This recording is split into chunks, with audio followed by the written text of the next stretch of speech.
downsize the pump station that is going in with the Phase 2 project, and that was about a $10 million downsizing on that pump station.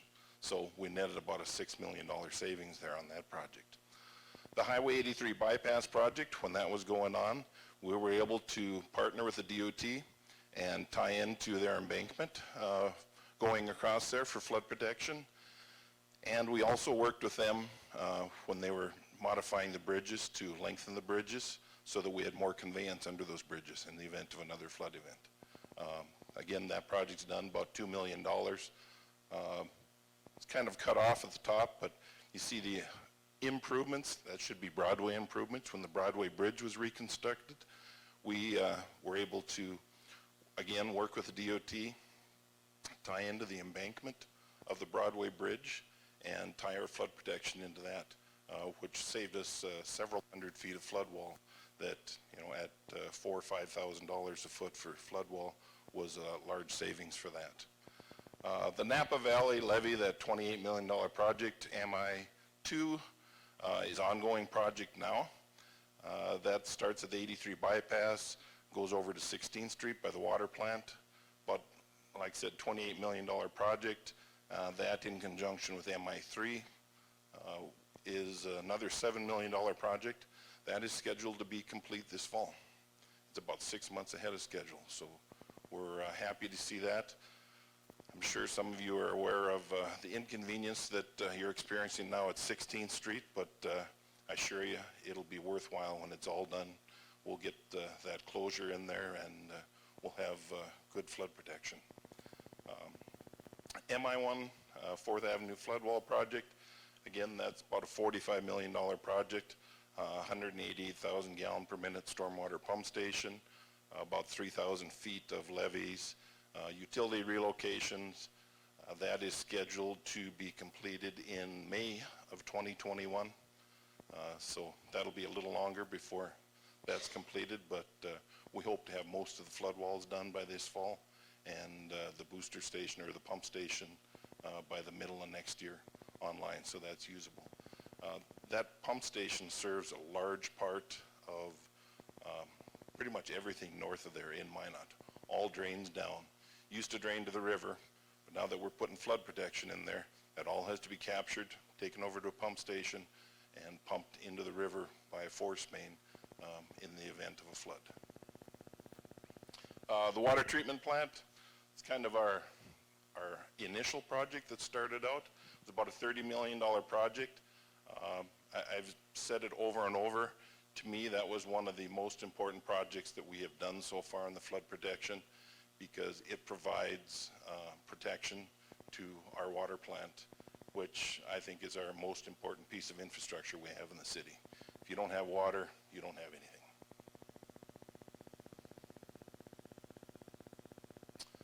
Some of the projects that we're working on design right now, Teresita Vallejo, you can see how all of these projects kind of tie together. There's about 5-6 phases here, actually all together.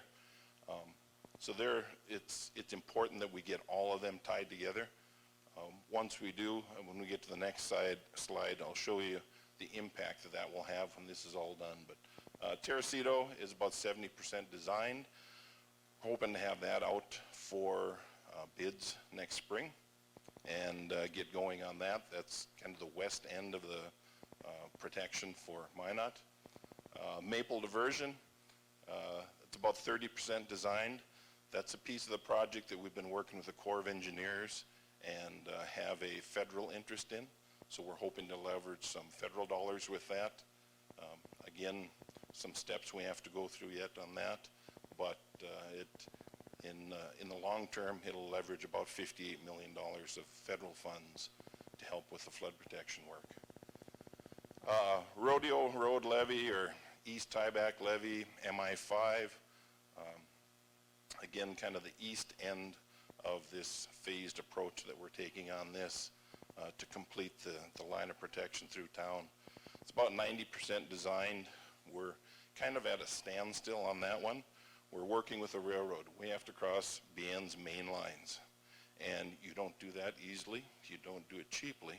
So we've been working with them to try to come up with I guess, something that's agreeable to them and will still work for us. So we're still working through that, working with all their design folks in Texas and Minneapolis, trying to come to, I guess, some agreement on how we can amiably cross their main line. Like I said, once these phases are done, you can see this will remove about 60% of the residents in the valley that are going to be in the new FEMA floodplain. That's, there's about 3,000 people that are going to be impacted by the new FEMA firm maps when they come out. So to be able to remove about 1,800 of them will be a huge undertaking for those folks, that were impacted by the flood. Currently, in the last bill that just came out of the legislature, there's about $82.5 million worth of funding for the next biennium for 2019 to 2021 to continue the flood protection work throughout the Mouse River Valley in Minot and in the rural reaches. Like I said, the maple diversion, I wanted to highlight this just a little bit because we worked with the Corps to try to get a positive BC ratio, benefit cost ratio. They couldn't find that the entire project came a positive BC ratio. So what we proposed to them was, we will build the other segments, you come in and plug the hole. And that came up with a positive BC ratio over 1. So that created a federal interest. The chief's report was signed in April of this year. Lieutenant General Todd Semonite was in town and signed that here. Kind of a first of that. Usually he doesn't do that, but he was gracious enough to do that when he was here. That's just the first of about 3 steps to get federal funding. The chief's report signed, it's been submitted to the Congress. Now we need to get that project federal authorization. And then after it's authorized, we need to get funding authorized for it. So we still have a couple steps to go, but we've been working closely with our congressional delegation to get that tied into a bill, to get it authorized, and then get funding for the project. So that's just a real quick update on some of the stuff that we have going on in Minot. There's many other parts that are going on outside of Minot, Burlington, Velva, Sawyer, Mouse River Park, STAR program, things like that, but I thought this would probably be of most interest to you. So with that, I'd be happy to answer any questions. Clyde. For us who have homes in the east side of Minot, by the fairgrounds, what's the time frame? Homes the floodway, not the floodplain, the floodway. We can't sell them, we can't do anything with them. Can't get permits. So what's the time frame when it's going to happen to those? I should have had the slides with. We actually have our next 2 milestones, but basically the south or the west side of the river from the downtown area down through Volker Road, that area, that's probably 6 to 10 years out before there will be protection. And over on the fairground side, that portion all the way down into Green Valley in that area is probably 10 to 15 years out. It's really dependent on funding. Yes, ma'am.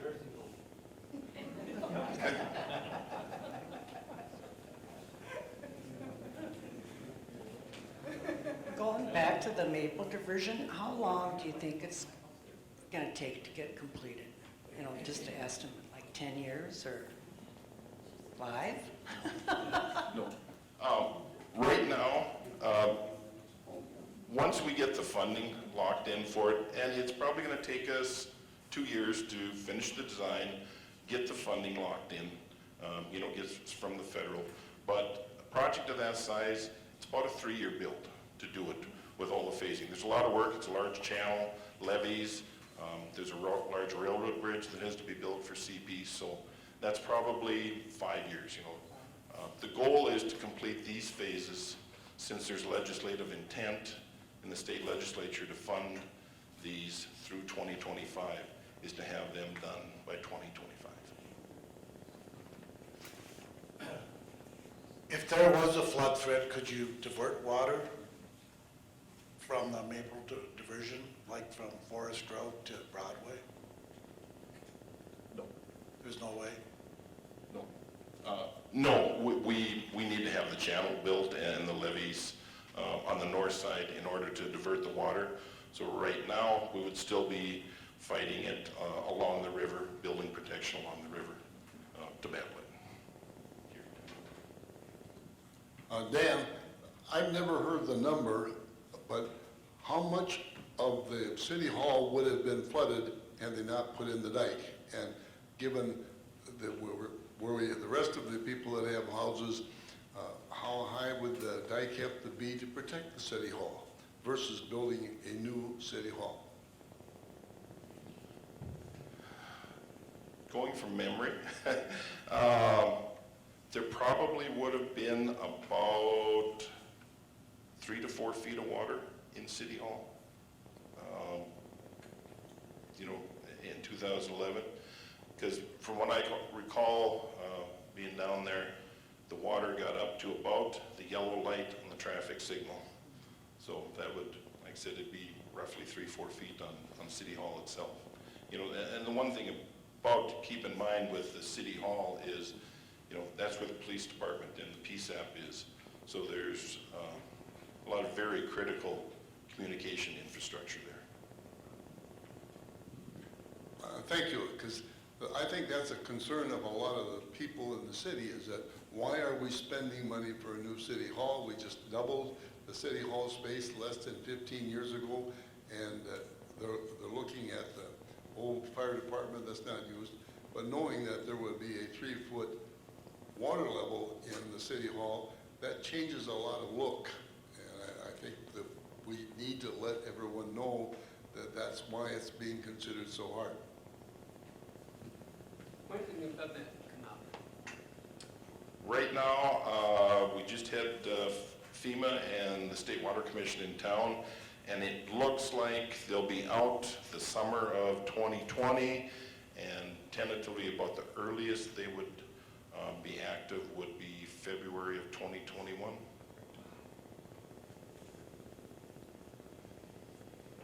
Anyone else?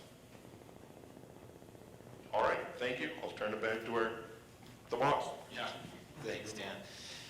Well, everyone, that's essentially what we had for you. Just wrap up here with a couple other things on the NDR program, just as it relates to progress to date. And then we'll take questions on anything that you'd like to stick around and ask questions about. So the wrap up really quick here, and it will be quick, is essentially that, Mr. Zaki kind of stole my thunder here, but we are leading the pack. Thank you, sir, for that. And what I mean by leading the pack is that we are, as John said, a model grantee. And let's be specific about what that means. We received the highest per capita allocation overall of their grantees. So of the 13 out of the 40 that we were one of, if you look on a per capita basis, we received the most amount of money on a per capita basis, which is astonishing, particularly for a community our size. Next, Minot is the third out of all grantees in implementation progress, and what we mean by that is spending rate. That was something else John mentioned. Next, Minot's team consistently is cited by HUD as subject matter experts. And what I mean by that is John is asked on many occasions to go and help other communities out, and he is also asked by those communities for additional assistance or help or whatnot, and HUD has helped driving a lot of those folks to the city of Minot to answer questions and deal with those issues. So I want you to have peace of mind that you are in good hands, and that we are doing exceptionally well as it relates to these obligations under HUD.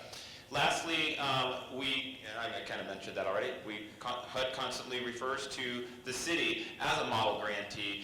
We just had a visit from, was it the Maldives?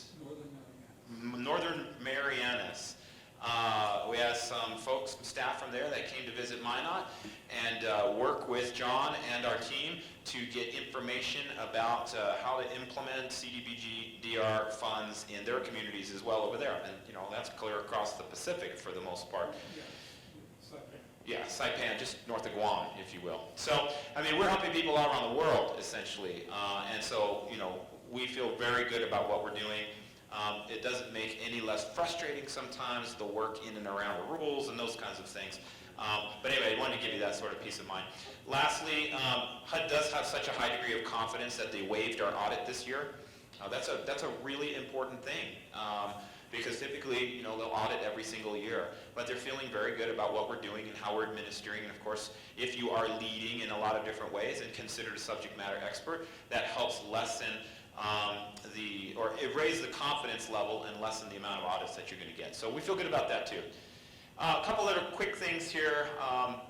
We have spent $8 million of the funding so far. With that, we have been able to leverage an additional $97 million, mostly coming from city tax dollars, i.e. sales tax dollars that are being routed to flood protection, and also a significant portion coming from the state of North Dakota in appropriations from the State Water Commission and legislature, and so on and so forth. So we are utilizing the HUD funds not as standalone funds, but as what was obligated to us. We're using leveraged funds as well, and we're maximizing the extent of our reach in order to get these programs and projects and plans and services done. So I thought that was important for you to know as well. That's essentially it in regards to the formal presentations we have for you. If you have questions on NDR, any of the programs, now would be a great time to just ask them generally, or if you have questions or comments or anything like that you want your elected officials to hear about, let us know as well, or the staff for that matter. So we'll just open it up generally for questions. Great.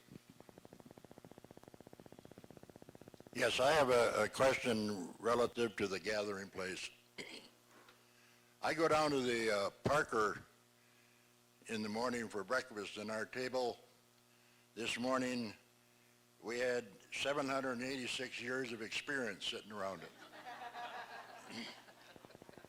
And we look right out the window at the Parker and we see where the gathering place is. Now it says here in your brochure that you had public meetings in 2017, 18, and 19 to garner ideas and support for potential locations. And that's good, and that's why we're here tonight. I questioned about the support you're getting. Today's Minot Daily News. Do you feel the city of Minot should continue pursuing the current site for gathering space? Yes, 16.58%. No, 22.2%. Forget it, 61%. What does that do to your plans? Well, thank you for the question. I think it's a good one, and it's a timely one. We were aware of the poll. The question that was asked in the Minot Daily News yesterday, I think, came largely out of a long conversation that occurred on Monday through a special city council meeting where the gathering space was the subject of that special city council meeting. And there have been lots of reports and conversations about the gathering space and some of the frustrations as it relates to the complexities of working in and around the federal rules and in dealing with multiple property owners to acquire various sites or various properties to make the site viable under the requirements of the gathering space. And that has led to a lot of frustrations, I think, which you're seeing kind of being taken out in the poll. So I don't know, the poll's not scientific. It represents a small smattering of people who are just interested in responding. It doesn't mean it's not valid either, but essentially, it's good information to have, but it's not going to dissuade us from making progress in achieving the commitments that we made to both the community and to HUD in regards to moving the gathering space forward. Great question, though. Other questions? Don't be shy. Thank you.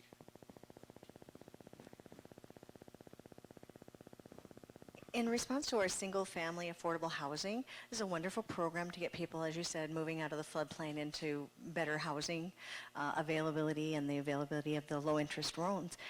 Is there any sort of tax relief for them, since as many of us know, Minot has some really high property taxes? So whether we get them an affordable housing, can they really afford to stay there, as property taxes, if they pay what the rest of us do, may be more than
The other two things I think are important to mention is that a lot of people were involved in the development of the grant application. Hundreds of people attended meetings about the gathering place. There was enthusiasm, there was commitment. I saw that meeting after meeting after meeting. There's a lot of debate, a lot of discussion about which location to choose. And I think this process of choosing these locations was done in a very positive manner, involving a lot of people, being fully transparent.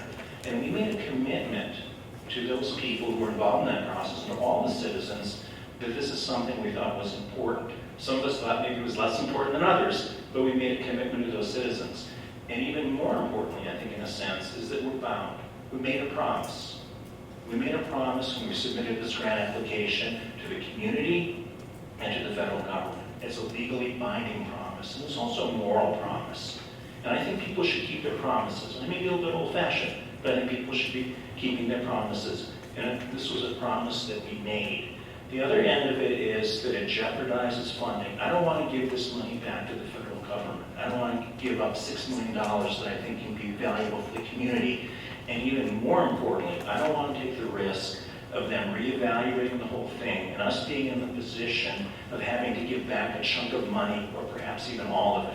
That's not a risk I think is worth taking. So like I say, I've become more positive about this project. Not a fan to begin with, but I think it's something we made a commitment to and we need to follow through. Now, if we can't find a good location, that's another thing. But I think we're doing our darndest to find a good place. And I think this will be an important part of the community. Again, although I wasn't a fan to begin with. Thank you, man. Thank you, Alderman Pardoula. Other questions, comments? He's been very patient. All I wanted to say is about this gathering space is that there's a lot of misconception on what it's going to be used for. As the past downtown president, we've been working on this project way before even the flood to find a green space. We would meet with the North Dakota and South Dakota associations to find a place central downtown to hold events. And Park Rapids, of course, is our model city. They hold 374 events per year. That's more than one per day.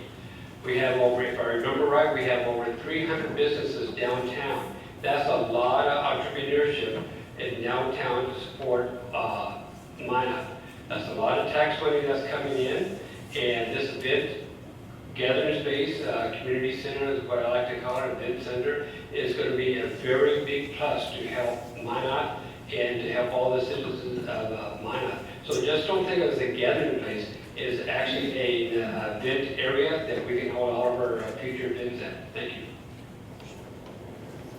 Let me just quickly give you one other context. Again, I think it's important. It's one of my jobs, which I constantly talk to the mayor and the city manager and the council on when I have meetings like this. Never look narrowly, always look bigger, long picture.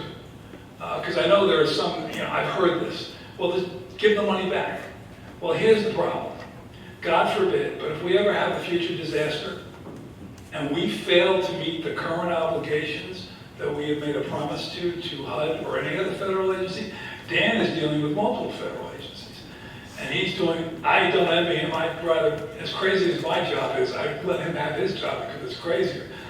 But whether it's FEMA, Army Corps, HUD, if we don't live up to all the obligations we have made to them and the promises we have made to them, for whatever reason, conditions have changed, circumstances have changed, when we make a promise, if we don't live up to that promise, I guarantee you that in the future, if we ever need help or if we have projects that we're looking for federal assistance, the door will be closed on us.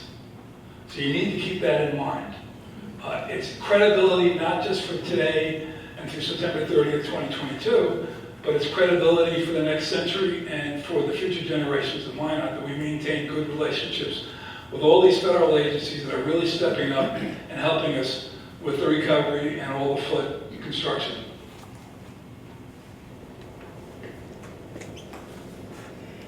I wanted to reach a compromise on the gathering place. It seems to me that if we would take half of that money, number one, I can't imagine how it could cost $6 million, but anyway, if we would take half of that money, which would be $3 million, and put it towards the new technical school, I submit to you that we would really have a great gathering place there.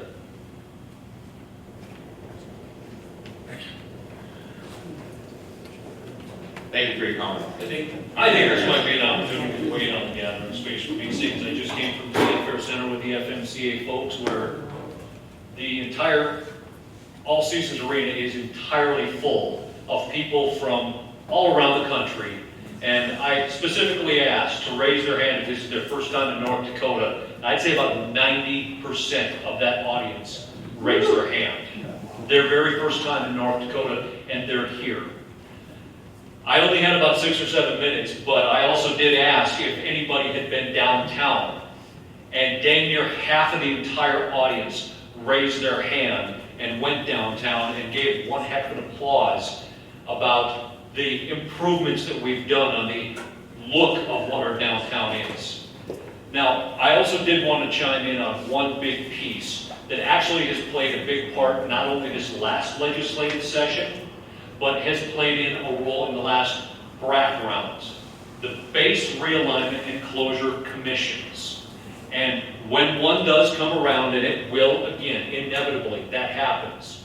One of the key components that they look for right now, aside from the technical pieces of the spousal employment, the cross, the certifications with the reciprocity, but the quality of life with those airmen.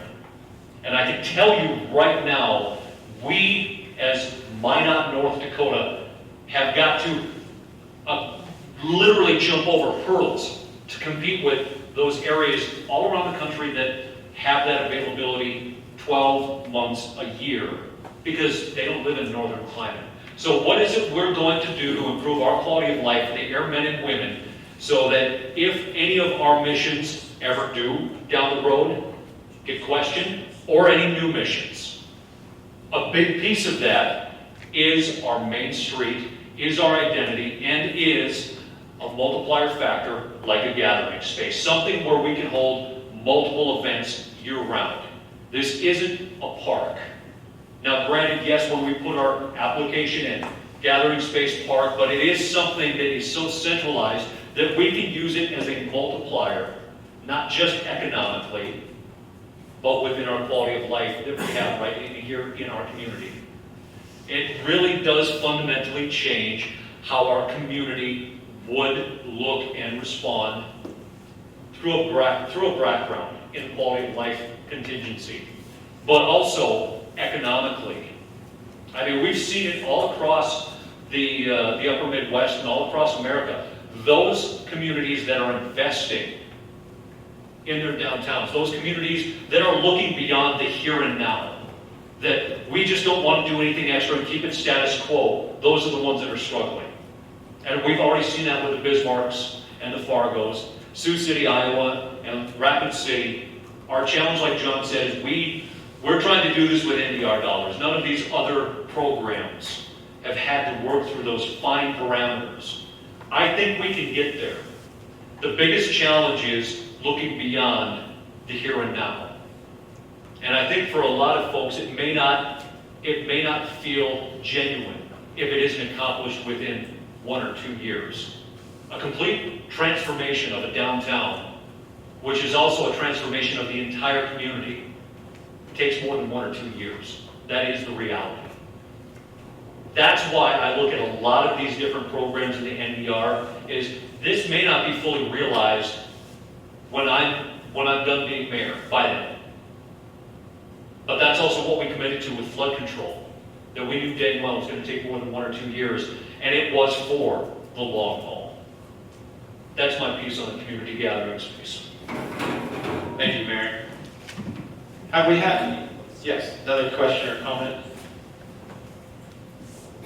I apologize, I only have 79 years of experience. A couple of quick questions.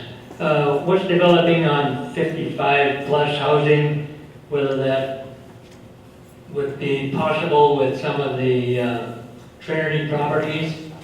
And the other question is, I had a customer come through the store today, and he's wondering about, are all the streets under construction going to be from here on through? I can answer the first part of the question. So, as the mayor has pointed out several times in talking about this town hall meeting, one of the values of the town hall meetings is getting your ideas and thoughts. And at the first town hall meeting, were you at the first town hall meeting? Yes. And you made the suggestion, I think, and we listened to you. So the most current project, which was quickly thrown up on the screen, we have a long-standing agreement with Beyond Shelter, which is a nonprofit developer of multifamily rental housing. We took your comments and other comments from the last town hall meeting, and we met with them. And they have their pulse to the ground on the types of housing that are doable and marketable and where there is a clear need. Senior housing was one of them. So we are currently, actually it's coming before the mayor and the city council on the 19th to give conditional commitment of the city of NDR funds to build up to 55 units of multifamily rental housing for senior citizens. I can't answer the second part of your question. John, maybe you could expound a little bit, and I don't want to say it's premature, but there could be the potential, as well as one of the Trinity facilities that is operating as an apartment unit, kind of behind the admin, that I think we have looked at as potential, working with the Minot Housing Authority on that. I don't know how far, if it's just early concept, or even if the timeline fits, because again, our September 30th of 2022 is a factor, and if they choose not to vacate or transition that before that, our NDR timeframe will run out. Mayor, it's a very, very early concept. Obviously, right now, even the focus of the Minot Housing Authority is we are doing a substantial revitalization of Milton Young Towers, both for the residents in Milton Young Towers, but also in terms of improving the downtown, because as a result of this, that will be a good example, a positive example of the type of housing we are providing. Their focus for the next 6 months to a year is probably just getting that started. There have been preliminary discussions. It'll probably advance further. At this point, I wouldn't say it's out of the realm of timeline. We'll know better in 6 months. Does anybody want to take the road construction? Road construction. Next question. Yes, it does seem like our community has been under construction for years, ever since I got here at least. And that will continue, of course. We just, in all the different areas that we have various projects, particularly flood control and a number of these other things, unfortunately it will continue. We try to minimize it. We are diligent about timing the road construction. It doesn't seem that way, but we do try to avoid times like during heights of state fair activities, and we are diligent about rerouting and those sorts of things. We're constantly putting out every week updates to the rerouting and the detour routes and that sort of stuff. If you want to get on our lists to get that information, certainly let us know. We'll put you on that list and you can get the email distribution and know where to go for the next week to get where you're trying to go. So I do apologize for that, but that is one of the sort of side effects of a community that is heavily investing in itself. And I think that's a good testament to the types of things that we're doing and working on, but unfortunately there's a lot of inconvenience that comes with it. For a tad bit of levity too, the FMC folks found it funny as heck when I talked about the four seasons of North Dakota. Spring, fall, winter, and road construction. But I will say this, even from the standpoint of what we've seen done by Sammy's in that 4th Avenue area, we can also expect the route that I take every day right over what was by the old Lincoln School, 6th Street. When we go through the Maple Diversion, there is another major artery that for the better part of a year, maybe even more, is going to be substantially impacted. So flood control is going to be a part of that, aside from, I'm sure, or maybe we didn't, but our backlog of deferred maintenance on our roads. So we will continue to tackle that, but it's something that's just not going to go away anytime soon. I had a customer come through the line today at my store, and as you will attest, I tend to visit a little. And I told him I was coming to this meeting tonight, and that's when he conveyed to me, would you please bring this up? So I did my civic duty. And when he comes back through the line next couple of days, you can tell him. Thanks very much. Tell him to talk to John. All right, other questions? These are great questions. We have time for a few more. Any other questions that you might have for the elected officials or the staff? It's just kind of on the lighter side. I noticed that we're putting up the flood wall along the river and we're putting rocks up along the dikes. Are we going to have any river-friendly access points to get to the river so that we can utilize it in a positive way instead of just blocking it away from our view all the time? Where's Dan? I think that was actually a point that we talked about early on as a council, and even discussions with the Service River Joint Board, who is essentially the host of this entire project. But the hope is long-term that we make a community-friendly, accessible river so that we have access points to those walking paths that are going to be inside of the flood control, and hopefully someday down the road that we'll actually be able to look at removing cofferdams to actually get boats, whether it be canoe or kayak, on that river. Now, we can't do that until our flood control is a little farther along, but I know that we have shared that with the SRJB, and that even with the State Water Commission, that is an important aspect that I think we need to, as it was said early on, we have the river. We might as well utilize it as an asset rather than fearing it and putting it behind a wall that we hopefully never have to deal with, but something that draws people to it, because we're going to have to live with it hopefully 365 days a year when we don't need it. Just to add to that, when we're doing all the design of all the different phases going through, we are implementing accesses into the riverside. We're including trails. Our goal is to have a trail system on the levees or on the inside or the wet side of the flood walls all the way through town. So that some of these areas that are in the buyouts, flood storage areas, are going to be greenways so that they can be accessed and used for the folks along there. So we have quite a few different places to access and get into the riverside. Like I said, we're incorporating trails along there and everything, so we are keeping that in mind as we go along.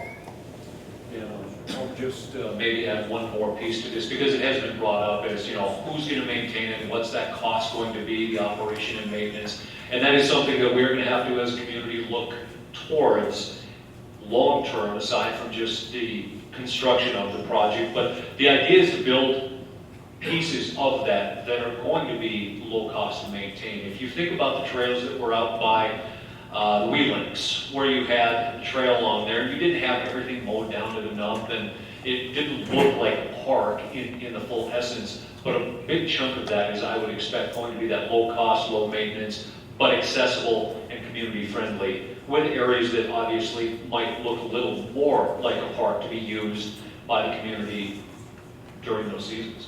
One other quick positive note on this. There is no money in the NDR for bikeways and trails and similar recreation type activities. But all the land we're talking about is being acquired, or most of the land we're talking about is being acquired by NDR. We did receive, at the urging of the mayor and the city manager and the entire city council last year, we did receive written confirmation from HUD, so I have it in writing, that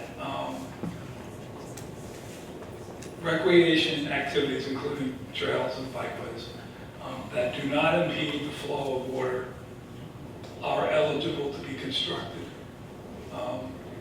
along the river and on any of the property that's not used for flood projects that we acquire.